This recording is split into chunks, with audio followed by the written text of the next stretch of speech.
Here are the problems worked out from Friday's assignment, so this is just 1 through 4. All right, so for number 1, what's nice is our denominators are just numbers, so there are no restrictions. The LCD, 2 can go into 8. I'm actually going to put this 4 over 1 just so you can see every denominator. So 1 and 2 can both go into 8, so the LCD is 8. So what I'm going to do is just make 3 blank fractions, all having the common denominator of 8.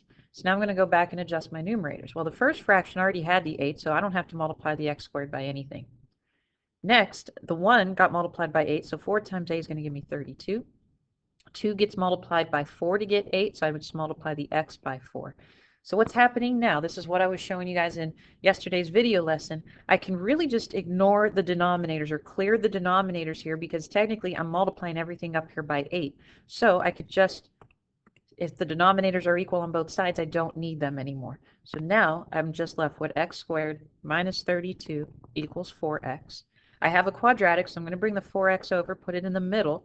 X squared minus 4x minus 32 equals 0. I want to solve by factoring.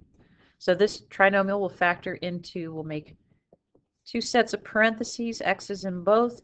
8 times 4 will give me 32, and then they will combine to a 4, as long as my 8 is negative and my 4 is positive here. So my two solutions, I'm going to set x minus 8 equal to 0, x plus 4 equal to 0. So x is going to equal 8. And x is going to equal negative 4. So I'm just going to write these as negative 4 and 8. All right, in number 2, my two denominators actually happen to be the same. Again, I could think of this x as over 1. So I do have restrictions here. I only have one restriction. X cannot equal a negative 2. And my LCD is just x plus 2. So again, I'm going to make all 3 blank fractions. All have the denominator of x plus 2. Adjusting my numerators, this x doesn't need to get multiplied by anything, but this x needs to get multiplied by the x plus 2. And the 5x plus 8 does not need to get multiplied by anything because it already had the x plus 2. So again, now I don't need my denominators. What I'm left with is x plus x times the quantity x plus 2 equals 5x plus 8. I'll distribute this x here, so we get x plus x squared plus 2x equals 5x plus 8. I now have a quadratic, so I'm going to leave the x squared over here, bring everything over to the left side. So I get x squared plus 3x equals 5x plus 8. So as I subtract the 5x, we're going to get x squared minus 2x minus 8 equals 0. I'll factor this. So again, this will factor into x times x. We'll use a 4 and a 2. And we need a minus 4 and a plus 2 to get a negative 2x in the middle. So I'll have x plus 2 equals 0. X minus 4 equals 0. So my first answer, x equals negative 2. My second is x equals 4. Let's check the restrictions. X cannot equal the negative 2, so I cannot keep this answer. That's an extraneous solution. So my only answer here is x equals 4.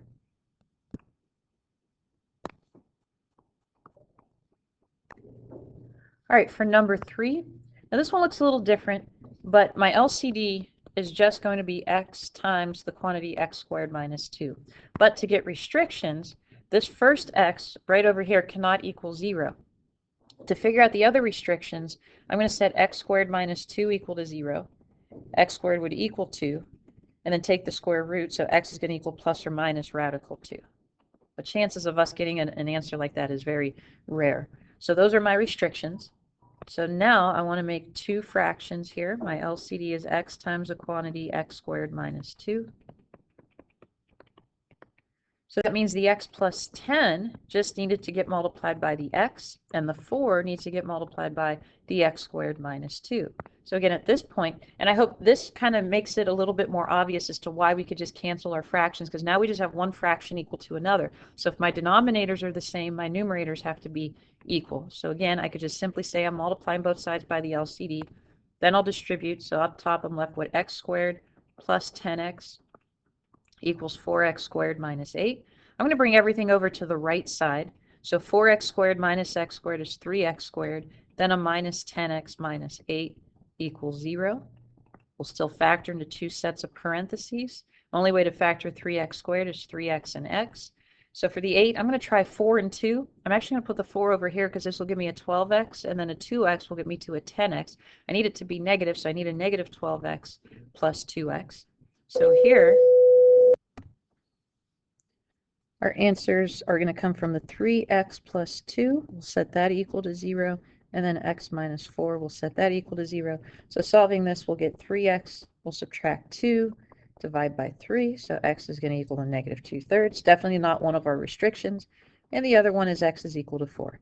So our two solutions here are x is equal to negative 2/3 and 4. All right, and then for number 4,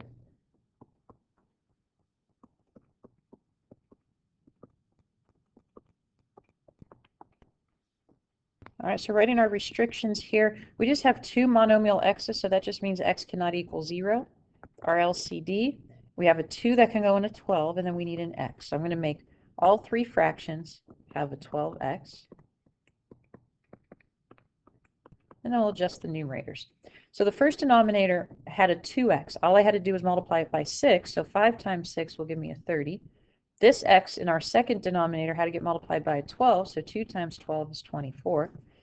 And then the third fraction had a denominator of just 12, so I need to multiply that by x. So again, what am I doing at this point? I'm multiplying everything throughout by 12x, so our denominators can just clear.